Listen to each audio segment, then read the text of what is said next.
वृंदा विपिन बिहारी नंद लाला, वृंदा विपिन बिहारी नंद लाला, वृंदा विपिन बिहारी नंद लाला, वृंदा विपिन बिहारी नंद लाला, सेवा कुंज बिहारी नंद लाला, सेवा कुंज बिहारी नंद लाला, यमुना पुलिन बिहारी नंद लाला, यमुना पुलिन बिहारी नंद लाला, मेरा मदन बिहारी नंद लाला, मेरा मदन बिहारी नंद लाला, भज गोविंद गोविंद गोपाला, भज गोविंद गोविंद गोपाला, भज गोविंद गोविंद गोपाला, भज गोविंद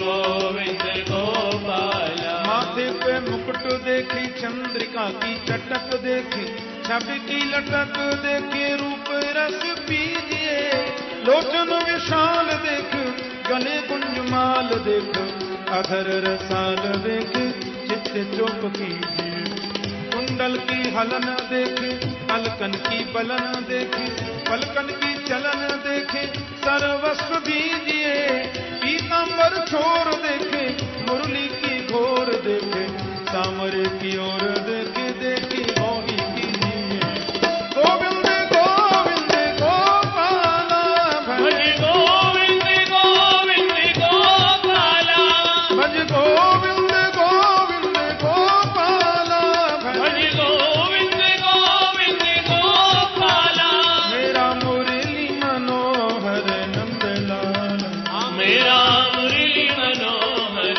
नंद लाला, मेरा मुरली मनोहर नंद लाला, मेरा मुरली मनोहर नंद लाला, मेरा मुरली मनोहर नंद लाला, मेरा मुरली मनोहर नंद लाला, मेरा मुरली मनोहर नंद लाला, मेरा मुरली मनोहर नंद लाला, भज गोविंद गोविंद गोपाला, भज गोविंद हरि गोविंद बोल। गोपाला, भज गोविंद गोविंद गोपाला, भज गोविंद सब गाइए। गोविंद गोपाला, भज गोविंद गोविंद गोपाला, भज गोविंद गोविंद गोपाला, मेरा मुरली मनोहर नंद लाला, मेरा मुरली मनोहर नंद लाला, मेरा मुरली मनोहर नंद लाला, मेरा मुरली मनोहर नंद लाला, मेरा मुरली मनोहर नंद लाला, मेरा मुरली मनोहर नंद लाला, भज गोविंद गोविंद गोपाला, भज गोविंद गोविंद गोपाला, भज गोविंद गोविंद गोपाला, भज गोविंद गोविंद गोपाला, गोपाला गोपाला, गोपाला गोपाला, गोपाला गोपाला, गोपाला गोपाला, गोपाला गोपाला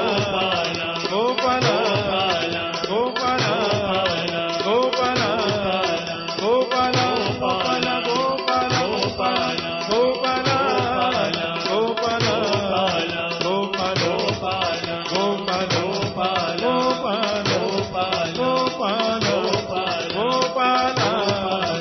गोपाला गोपाला गोपाला गोपाला गोपाला गोपाला गोविंद गोविंद गोपाला, भज गोविंद गोविंद गोपाला, भज गोविंद गोविंद गोपाला, भज गोविंद गोविंद गोपाला।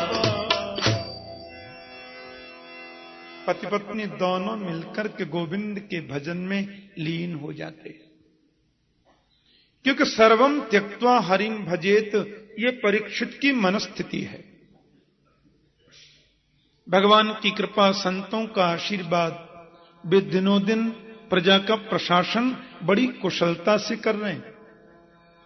क्रमशः 4 पुत्र परीक्षित को हुए। 4 पुत्रों में जो ज्येष्ठ हैं उनका नाम ही तो जन्मेजय है। माता शत्रु पिता वैरी, ये न बालो न पाठित। वे माता पिता तो अपने पुत्रों के शत्रु होते हैं जो बच्चों को सुंदर शिक्षा नहीं देते। समय समय पर बाल गोपालों को सुंदर शिक्षा दीजिए, व्यावहारिक भी, व्यावसायिक भी, व्यवस्था संबंधी भी बहुत जरूरी है। और आदर्श परीक्षित के राज्य में कोई घर में ताला तो लगाता ही नहीं, किसी को जरूरत ही नहीं ताला लगाने की। एक दूसरे के प्रति अत्यंत अद्भुत प्रेम है सबको। प्यार से बोलो जय श्री कृष्ण। वैसे हम लोगों की एकादशी कल है, पर कुछ लोग एकादशी आज भी किए हैं, मुझे ऐसा लगता है। वैसे स्मार्त भक्तों की एकादशी आज है, वैष्णवों की कल है। इसलिए आज जय श्री कृष्ण में करंट कम आ रहा है।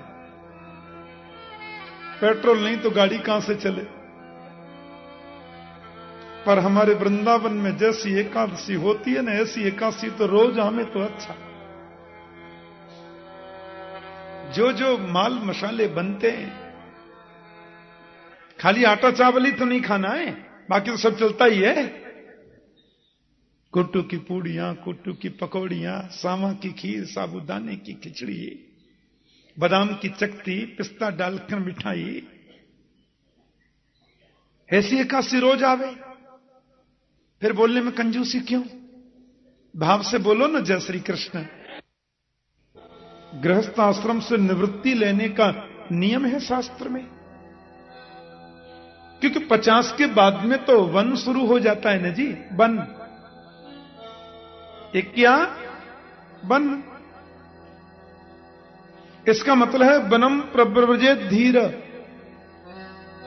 वन में चले जाओ। एक सज्जन हमसे पूछने लगे, महाराज वानप्रस्थ में जाने का मन तो होता है, अब पहले तो लोग वन में जाते थे तो वन में फल मिल जाते थे, फल खा करके भजन करते थे। अब वन में जाएं तो वन में पेड़ ही नहीं है, तो फल कहां से होंगे? तो कैसे वन में जाएं? अरे मैंने कहा वन में जाने का मतलब है वृंदावन चले जाओ। जय श्री कृष्ण। वनम वृंदावनम नाम पसव्यम नव काननम, गोप गोपी गवाम सेव्यम, पुण्याद्रि तृणवीरुधम। वन में जाने का मतलब है 50 के ऊपर जाओ तो ज्यादा से ज्यादा वृंदावन जाने की चेष्टा करो। बस वृंदावन आ गए, फिर कुछ करना जरूरी नहीं है। वृंदावन की गलियों में भ्रमण करना ही प्रदक्षिणा है, परिक्रमा है। वृंदावन में विश्राम करना ही समाधि है, ऐसा संत जन कहते हैं। क्योंकि यहां तो कण कण में गोपाल वास करता है। स्वामी श्री अखंडानंद सरस्वती जी महाराज भागवत के और संत समाज के बड़े प्रतिष्ठित विद्वान। मैं जब बहुत छोटा था, मैंने सुना स्वामी जी एक बार यमुना किनारे जा रहे थे, साथ में उनके कुछ संत थे। स्वामी जी ने तुरंत एक मुट्ठी बालू उठाई और उन साथियों को दिखाते हुए बोले, इस बालू को जरा गौर से देखो, इसमें एक कण श्याम है तो एक कण गौर है। बोलो जय श्री कृष्ण। इस भूमि के कण कण में गोविंद प्रिया प्रियतम वास करते हैं। ऐसी पावन स्थली वृंदावन है और समस्त देव वहां आकर के निवास करते हैं आनंद प्रदान करने के लिए। वृंदावन चले जाओ। राजर्षि परीक्षित ने देखा कि 45 का तो हो ही रहा हूं और 50 के बाद गृहस्थ आश्रम के से निवृत्ति लेने का नियम है, तो थोड़ा अभ्यास करें ना, थोड़ा सत्संग अभ्यास चलना चाहिए। परीक्षित महाराज ने आज अपने खजाने में प्रवेश किया और खजाने में जाकर के देखा तो एक बड़ा सुंदर सुवर्ण मंडित मुकुट है, और मुकुट को परीक्षित ने उठाया, सिर पे रख लिया। मेरे बाबाओं के समय का मुकुट है, चलो आज यही पहन लेते हैं। 10 सैनिकों को साथ में लेकर के चले गए सुदूर वन में। यह भाव था थोड़ा भ्रमण भी होगा और किसी संत का दर्शन करेंगे, वन में थोड़ा सत्संग करेंगे। अब हुआ ऐसा कि वो तो घोड़ा तेज ज्यादा हो गया, नितांत निर्जन वन आ गया, और एक जगह पर ऐसी कुछ तिराही चौराही सी आई कि वो कोई किधर निकल गया, कोई किधर, परीक्षित बिल्कुल अकेले पड़ गए और इनका घोड़ा नितांत वन में चला गया। वहां जाकर के परीक्षित महाराज ने एक विचित्र दृश्य देखा। ध्यान से सुनना। एक पैर से कोई बैल खड़ा है, एक ही पैर है, और बैल के सामने गौ माता खड़ी है। ये बैल स्वयं धर्म है। सतयुग में धर्म के 4 चरण होते हैं, सत्य, दान, दया और पवित्रता। त्रेता आते आते उसके 3 पैर रह जाते हैं, सत्य, दान और दया। द्वापर में 2 ही चरण रह जाते हैं, सत्य और दान। पर कलयुग आते आते धर्म का एक ही पैर सुरक्षित रहता है, और वो है सत्य। इसलिए तो गोस्वामी जी कहते हैं, धर्म न दूसरा सत्य समाना। कलयुग में तो धर्म सत्य में ही प्रतिष्ठित है, वही एकमात्र स्तंभ बचा है। और उसके सामने जो गौ माता खड़ी खड़ी बैल को देखकर रो रही है, वो साक्षात पृथ्वी है। ये दोनों रो रहे हैं। पृथ्वी रूपा गाय रोती है और बैल उसको समझाता है कि कश्चिद भद्रे रामयमात्मनस्ते भिक्षायासीं लायते सन्मुखेन आलक्ष्ये भवतीमन्तराधिं दूरे बंधुम सोचसी कंचनांब। माता क्यों रोती है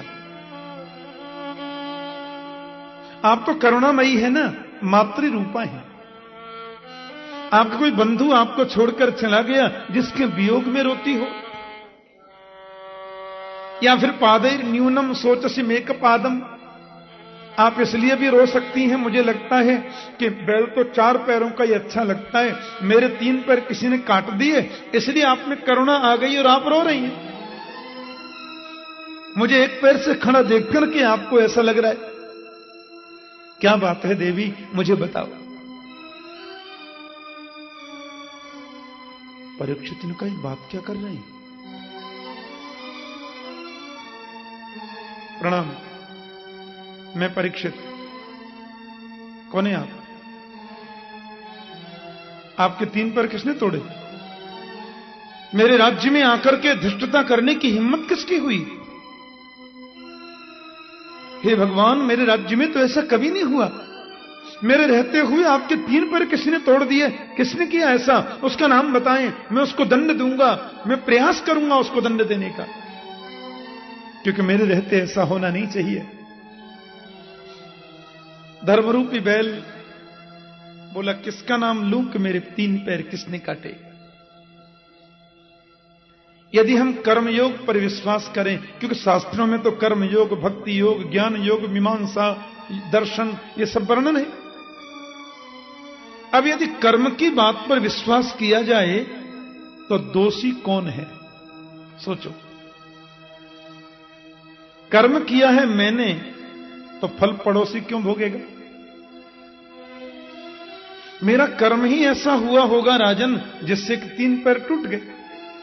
अब इसमें नाम लेने और न लेने से क्या फर्क पड़ता है? मीमांसा दर्शन पर यदि चिंतन करें तो मीमांसा दर्शन में स्पष्ट किया गया है कि सुख और दुख दोनों मन की कल्पना है। दुख कुछ होता नहीं और सुख कुछ है ही नहीं। हम जिसको मान लेते हैं वो दुख है और जिसको नहीं मानते हैं वो सुख है। ये विचित्र बात। एक आदमी के सवेरे बादाम का हलवा जब बन रहा था ना नाश्ते में, तो थोड़ा अच्छा नहीं बना, बस डांट रहा है नौकर को, रसोइया को, इतने दिन हो गए, बूढ़े हो गए, शर्म नहीं आती है, ढंग से नहीं बनाया, सब नाश्ता किरकिरा कर दिया है। और एक आदमी के घर में यदि सब्जी बन गई आज, तो पूरा परिवार खुशी के मारे झूम रहा है, आज हमारे बच्चे सब्जी के साथ में भोजन करेंगे। बताओ क्या है सुख और क्या है दुख। एक आदमी आया, चेहरा सूजा हुआ है, क्या बात है भाई जी, बड़े उदास लगते हो। क्या बताऊं महाराज, रात में लाइट नहीं जली, और लाइट नहीं जली तो फिर वो एसी नहीं चला, एसी नहीं चला तो मैं तो बिना एसी के सो सकता नहीं महाराज, सो नहीं पाया। एक आदमी बिना एयर कंडीशन के सो सकता नहीं, और एक व्यक्ति खेत पर काम करते करते खेत की मेड़ पर हाथ की तकिया लगाई गहरी नींद में सो जाता है। बोलो क्या है सुख और क्या है दुख। एक आदमी कितने कितने प्रयास करता है। बंबई में 21वें माला में एक परिवार रहता है, वो महिला बोली मुझे मच्छर बड़ा तंग करते हैं। उनके पति बोले देख लो इनके लिए 21 माला पे भी मच्छर आ जाते हैं, और मैं प्रथम तल पर भी सोऊं तो भी कोई तकलीफ नहीं होती। क्या है सुख और क्या है दुख बताओ। एक आदमी 10-5 लाख रुपए इधर से उधर हो जाए तो कोई फर्क नहीं पड़ता, और एक आदमी को 10-20 रुपए का ही फर्क पड़ जाए तो हार्ट अटैक आ जाता है। क्या है सुख और क्या है दुख। एक आदमी बिना मखमल के गद्दे के सो सकता नहीं है, और एक व्यक्ति बालू में सो जाता है। गिरिराज जी की तरहेटी में देखो, एक संत मैंने देखे गिरिराज तरहेटी में, वो महाराज 21,108 परिक्रमा दे रहे हैं दंडवती। एक जगह पर 21,108 बार उठते हैं, बैठते हैं, लंबे साष्टांग होते हैं। मैं दंग रह गया। मैंने कहा कितने दिन हो गए आपको। बोले 27 बरस तो हो गए, अभी आधी नहीं हुई। बोलो जय श्री कृष्ण। 27 वर्षों में आधी परिक्रमा नहीं हुई। एक जगह पर 21,108 बार दंडवत करना, फिर आगे बढ़ना। उन्होंने बताया कि 7-8 दिन में मैं 1 मीटर चल पाता हूं। 7-8 दिन में भी 21,108 नहीं हो पाता एक जगह। मैंने कहा सोते कहां हैं। बोले इधर ही टाट बिछा के सो जाता हूं। मैंने कहा बाबा और। बोले बगल के गांव में ब्रजवासियों के घर से मधुकरी मांग कर ले आता हूं, इधर ही खाया, सरोवर का पानी पिया, यहीं सो जाता हूं। मैंने कहा और कोई आगे पीछे बारिश। बोले बारिश तो गोवर्धन नाथ है। मैंने कह दिया है कि मर जाऊं तो पूरी परिक्रमा मुझे घसीटना, और घसीटते घसीटते सारे शरीर को रज में मिला देना, बात खत्म। क्या है सुख और क्या है दुख। ये हमारे मन की कल्पना ही सुख है और कल्पना ही दुख है। हमारी मान्यताएं ही सुख और दुख को जन्म देती हैं। और महर्षि वेदव्यास के वेदांत दर्शन पर यदि हम विचार करें तो वहां तो सब बात ही खत्म। महर्षि वेदव्यास का वेदांत दर्शन कहता है कि शरीर जन्म लेता है, शरीर बड़ा होता है, शरीर मोटा होता है, शरीर लंबा होता है, आत्मा न जन्म लेती है, न मरती है, न मोटी न पतली। तो पैर ही तो कटे हैं, मैं तो पैर हूं नहीं। कट गए तो कट गए, जुड़ गए तो जुड़ गए, क्या फर्क पड़ता है। परीक्षित ने कहा हे भगवान, ये तो महान पुरुष है, ये तो साक्षात धर्म है। राजा परीक्षित उनके चरणों में गिर पड़े और प्रणाम करके बोले मैं अपने स्तर से प्रयास करूंगा, दंड तो मिलना चाहिए जिसने आपको कष्ट दिया। वो चले ही होंगे कि काला काला आदमी आया, लंबी तकड़ी भुजाएं, काला चेहरा, बड़ा विकराल शरीर, एक पैर से खड़े हुए बैल के उस पैर को भी तलवार से तोड़ना चाहता है। ये काला पुरुष ही तो कलयुग है। यानी कि कलयुग नहीं चाहता कि धर्म का एक भी पैर सुरक्षित रहे। कथा में बैठने पर आपको नींद आवे तो समझना कलयुग गड़बड़ी करता है। वो नहीं चाहता कि आप सुने।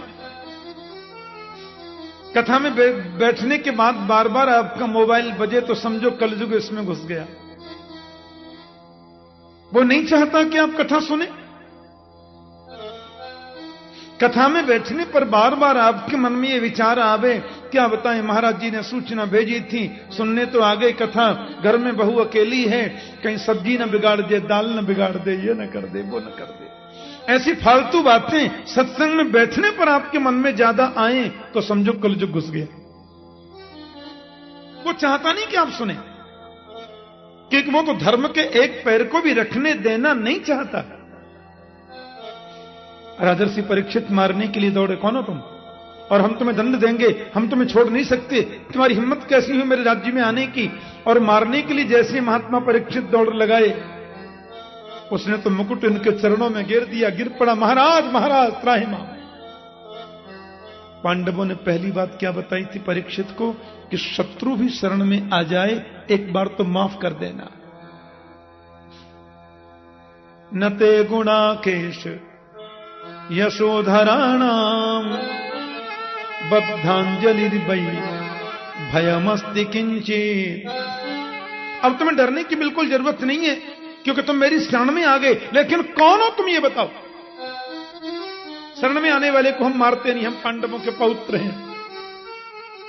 बोले मैं तो कलयुग हूं। कलयुग, निकल जाओ, चले जाओ मेरी आंखों के सामने से, आज के बाद मेरे राज्य में प्रवेश मत करना। कहां जाऊं महाराज, सारी दुनिया में तो आपका राज्य है, आप तो करुणाशील हैं। यत्र क्वचन वत्स्यामि सार्वभौम तवाज्ञया लक्ष्ये तत्र तत्रापि त्वामाप्तेषु सनासनम। सब जगह तो आप हैं। राजा परीक्षित ने देखा कि कलयुग है, कलयुग में दुर्गुण तो लाखों हैं, पर एक बहुत बड़ा इसमें गुण भी है। इसलिए परीक्षित ने उसको मारा नहीं, छोड़ दिया। इसमें अवगुण है हजारों और गुण है केवल एक। कलयुग में अवगुण क्या है? अवगुण तो हम दिन रात देखते हैं, पर इसमें गुण क्या है कि यह कलयुग कर परम प्रतापा मानस पुण्य कोई नहीं पापा। कलयुग में मन में सोचने से भी पुण्य का फल मिल जाता है, लेकिन पाप का फल सोचने से नहीं, वो तो करने से ही मिलेगा। ये कलयुग की विशेषता है। यहां यदि पुण्य की बातें सोचेंगे भी तो कुछ परसेंटेज मिलेगा, पर पाप का फल सोचने से नहीं, करने से ही मिलेगा। मानस पुण्य कोई नहीं पापा कि कलयुग सम नहीं आन युग जो नर कर विश्वास।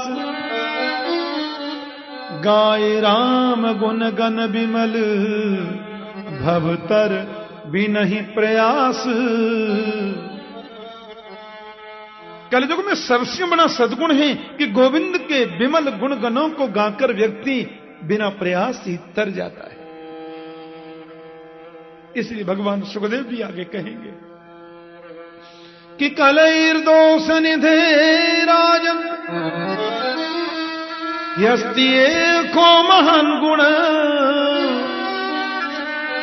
कीर्तनादेव कृष्णस्य मुक्त संग परम ब्रज। कलयुग में यह बहुत बड़ा सद्गुण है कि कीर्तनादेव कृष्णस्य मुक्त संग परम ब्रज।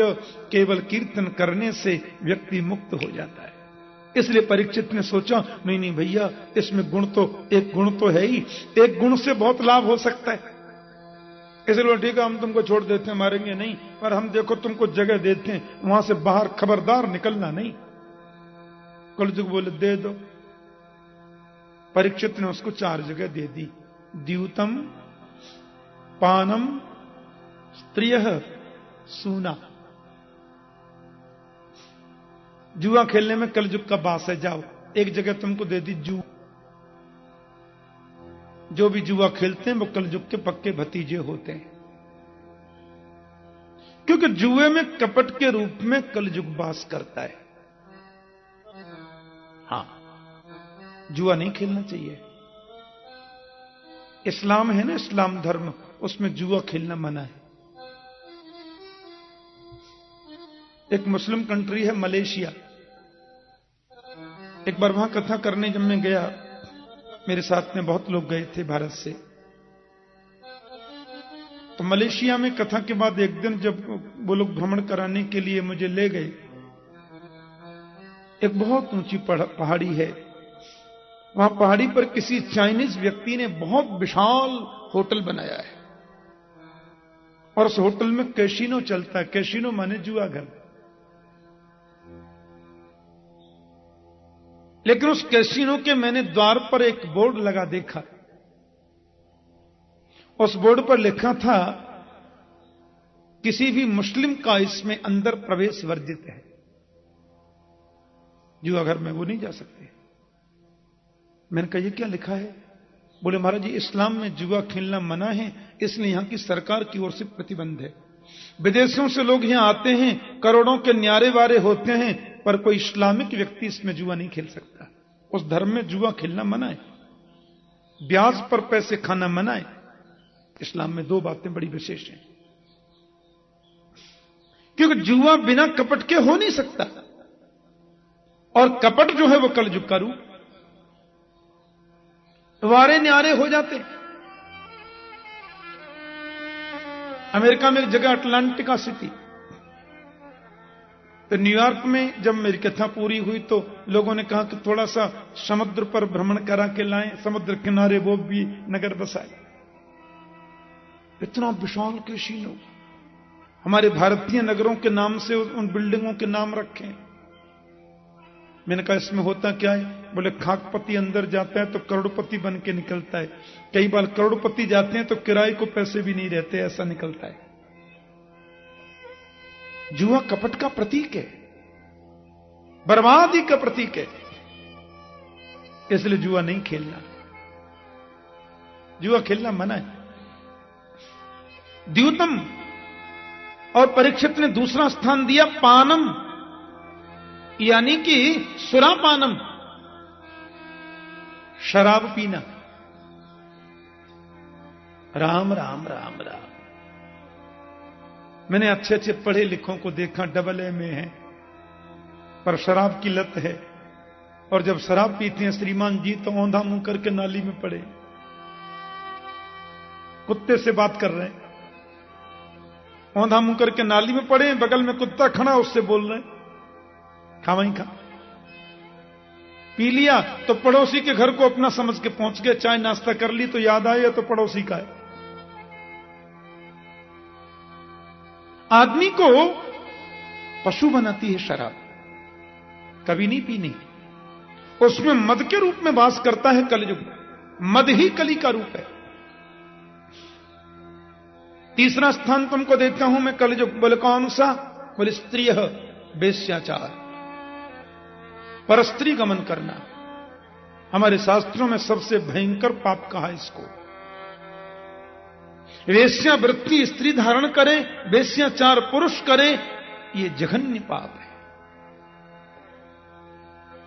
मातृवत परदारेषु परद्रव्येषु लुष्टवत् आत्मत सर्वभूतेषु यह पश्यति स पंडित। इसमें कुत्सित काम के रूप में कली वास करता है, ऐसा नहीं करना। और चौथा स्थान मैंने तुमको दिया सूना। सूना माने हिंसा। किसी भी निरपराध प्राणी को तुम मत मारो, किसी भी जीव को मारने का तुम्हारा अधिकार नहीं है। आत्मनः प्रतिकूलानि परेशान न समाचरेत। महात्मा बुद्ध जा रहे थे, रास्ते में भिक्षा लेने के लिए एक बड़ा दुर्दांत व्यक्ति था, नाम था अंगुलीमाल। आपने सुनी होगी कथा।